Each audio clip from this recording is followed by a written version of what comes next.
नमस्कार, मैं डॉक्टर अजीत भारती आज फिर आपके लिए हिंदी विषय के अंतर्गत मध्य प्रदेश बोर्ड भोपाल कक्षा 11वीं विषय हिंदी के अंतर्गत पाठ मियां नसरुद्दीन जिसकी लेखिका हैं कृष्णा सोबती। तो इस पाठ के हम गद्यांश व्याख्या नंबर 2 लेकर आए।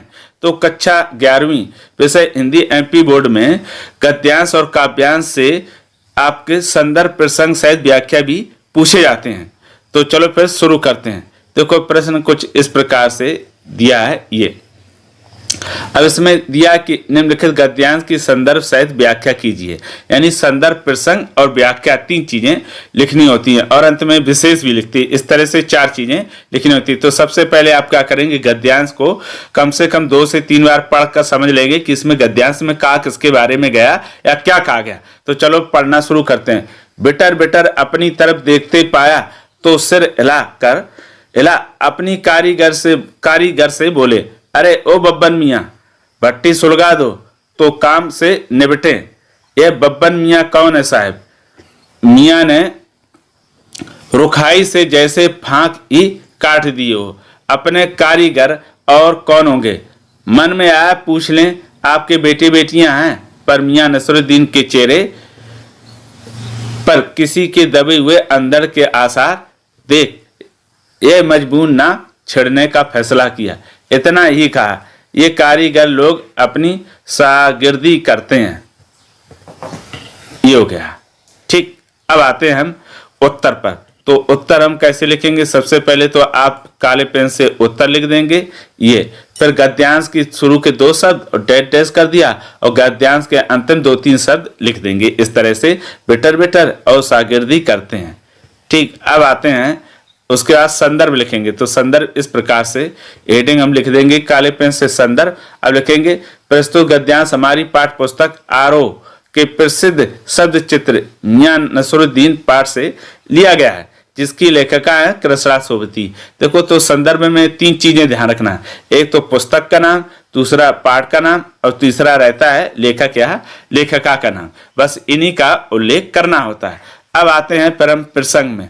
तो प्रसंग में क्या करेंगे, जो गद्यांश के बारे में संक्षेप में लिखेंगे कि गद्यांश में किसके बारे में कहा गया। तो हेडिंग लिख देंगे प्रसंग पे लिखेंगे, लेखिका ने जब बार बार बादशाह सलामत का नाम पूछा तो मियाँ खींच गए और कहने लगे, क्या संदेश लिखना है? जो उलट पुलट कर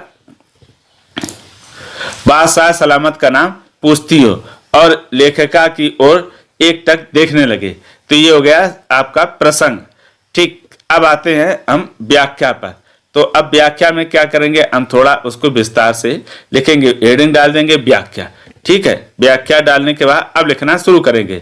तो लिखेंगे, जब मियाँ जी को लगा कि लेखिका उन्हें घूर कर देख रही है तो नजरों से बचने के लिए अपने कारीगर जिसका नाम बब्बन मियाँ था से भट्टी जलाने के लिए कहता है जिससे रोटियां सेकने का काम पूरा हो जाए। लेखिका ने जानना चाहा कि ये बब्बन मियाँ कौन है। इतना सुनते ही मियाँ जी भड़क गए और रूखेपन से उत्तर दिया कि काम करने वाले मजदूर हैं जिन्हें वे मजदूरी देते हैं। इस प्रकार लेखिका निरुत्तर हो गई और वे मन में उठने वाले प्रश्न जो परिवार से संबंधित थे उनके मुंह तक आकर ही रह गए। लेखिका ने देखा कि मियाँ जी के चेहरे पर क्रोध के भाव थे। वे सहम गई तथा यही कह पाई, क्या ये कारीगर आपके शागिर्दी थे? शागिर्दी का अर्थ होता है शिष्य। ठीक है, मियाँ कुछ नरम पड़े और कहा, शागिर्दी तो करते हैं, मजदूरी भी पाते हैं। इस प्रकार दोनों के बीच का वातावरण कुछ मधुर हुआ। तो ये होगी आपकी व्याख्या। ठीक है, देखो लेखिका क्या मियाँ नसरुद्दीन से बात करती है, लेकिन मियाँ नसरुद्दीन थोड़े अलग टाइप के हैं। जो बात उन्हें सरल लगती, प्रश्न सरल लगते हैं किसके, लेखिका के, उसके उत्तर वो आसानी से दे देते हैं। और जिसके उनके प्रश्न के लगता कि इसके उत्तर देना जरूरी नहीं, तो उसमें वो टालम टूल करने लगते हैं। अब फिर अंत में लिखेंगे विशेष हेडिंग डाल देंगे। तो पहली विशेषता ये आपके इस तरह से रहेगी। तो पहली दिया सुलगा, निपटे, अंदर जैसे आंचलिक शब्दों का प्रयोग हुआ है। तो ये आंचलिक शब्द क्या होते हैं? देखो, किसी विशेष क्षेत्र में बोले जाने वाले शब्दों को हम आंचलिक कहते हैं। यानी जो विशेष क्षेत्र में, जैसे कोई बहुत दूर पहाड़ी क्षेत्रों में, पिछड़े क्षेत्रों में होते हैं, या झुग्गी झोपड़ी होती हैं, या समुद्र के किनारे रहने वाले लोग होते हैं, उनकी एक विशेष शब्द भाषा में शब्दों का प्रयोग किया जाता है, वही कहलाते हैं आंचलिक शब्द। दूसरा है बेटर बेटर देखना तथा फांक काट दी आदि मुहावरों का प्रयोग किया है। यानी इस गद्यांश में 2 मुहावरों का भी सुंदर ढंग से लेखिका ने प्रयोग किया है।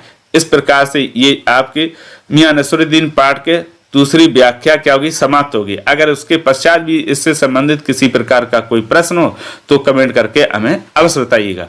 तो फिर आज के लिए इतना ही। अब हम फिर मिलेंगे किसी नए विषय के साथ। तब तक के लिए धन्यवाद।